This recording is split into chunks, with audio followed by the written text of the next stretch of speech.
13 years ago, before I started my first company, I remember I met this serial entrepreneur who told me, Alex, like startup life is the business world's equivalent of extreme sport. It's all in. And I just remember thinking back to that statement some time ago, realizing how true it is. You start with a great idea, and you work passionately and tirelessly to make that dream come true. You think about your company all the time, you obsess about it, and you worry about it. I would almost say like a parent worrying about their baby. Like your product is not working, your website is down, sales efficiency is dropping, your product launch is delayed, a VC just pulled their term sheet, and I could go on. Most people, I think, that choose to become founders, they naturally possess a high level of work ethics and a high level of mental robustness that allows them to go through this thrilling yet all-consuming journey. And I also think that of myself.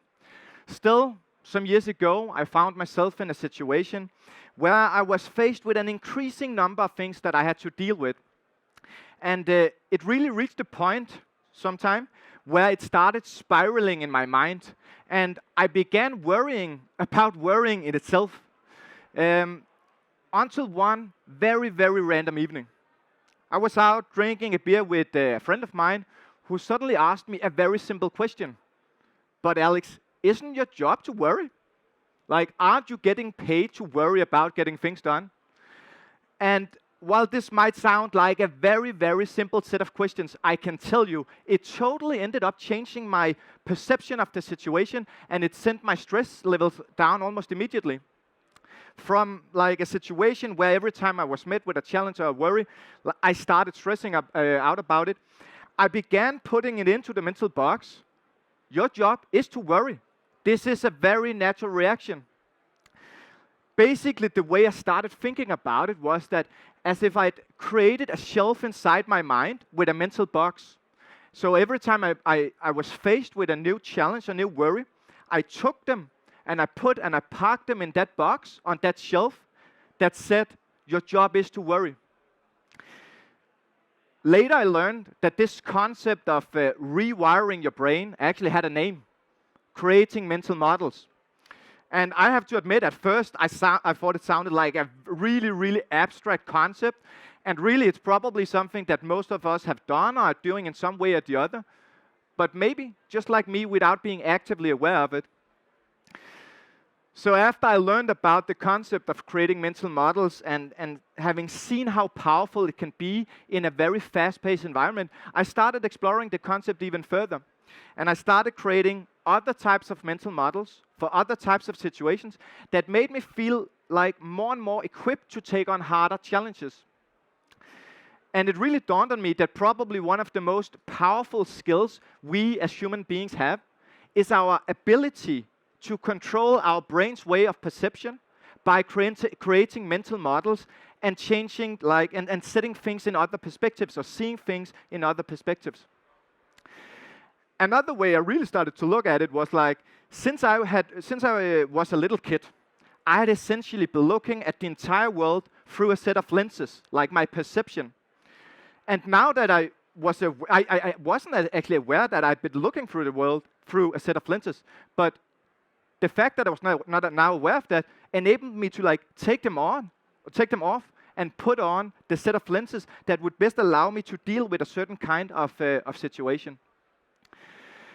This ability to change your lenses is, as a founder, is in my view extremely important because you are working and operating in an environment where you are constantly being bombarded with things that you need to act on.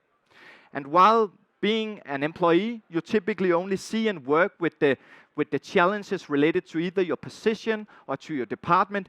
As a founder, I think most of you can testify to that. All the shit from all areas of the company, they will reach your table. So it's really important that, because you can't really work on all challenges at once, so it's really important that you're able to park them momentarily while working at them one at a time.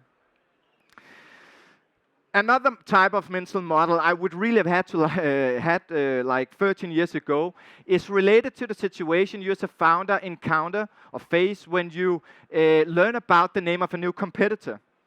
I still remember for the first many years as a founder, every time I learned about a new competitor I hadn't heard about before, like my first instinctive reaction was almost that of shock. And I really put that competitor on a pedestal. And it wasn't until like years later into my development that I actually learned and understood, I had seen that most of the competitors out there, they never really become actual threats. So I can honestly say today that whenever I hear the name of a new competitor in our space, I don't experience any kind of stressful reaction with it. Because I simply put it into the mental box saying, if you don't have competition, you're not in the right market. And by the way, game is on. Another kind of mental model I also started using some time ago was after we had been through a period without any major challenges. Yeah, I know it's very unlike the startup world. And we then went into a phase and a period where there was a lot of things we had to solve. I just remember that this big contrast initially actually caused me a lot of stress until I had to remind myself, and I put it into the mental box, which said that if you want to change the world, it cannot and it will not be like a bed of roses. If you want to change the world, it will de facto entail solving complex and hard challenges along the way. So actually today, I can say I'm truly excited whenever I face a really, really hard challenge. Because that must naturally entail that potential competitors will face them too. And so the harder the challenge, the more likely it is that potential competitors, they will die trying to solve that exact same challenge. While standing here talking about the power of mental models, it's also important to talk about what they are not. And mental models are not about creating excuses for not solving or not dealing with problems or not taking care of yourself if you are actually overworked and overloaded. But it's about making sure that you have the right coping mechanisms, the resilience, so you incur the least amount of internal stress while going through the life as a founder. There is a common saying that starting a company, starting up a startup, that's not a sprint, it's a marathon. And if you get worn out already after the first 5K, you will not make those 42 kilometers. So as founders, we are going to face many obstacles, many challenges. We can't change them, but we can change the lenses that we choose to put on. And also then, like the mental energy that they end up consuming while we solve them.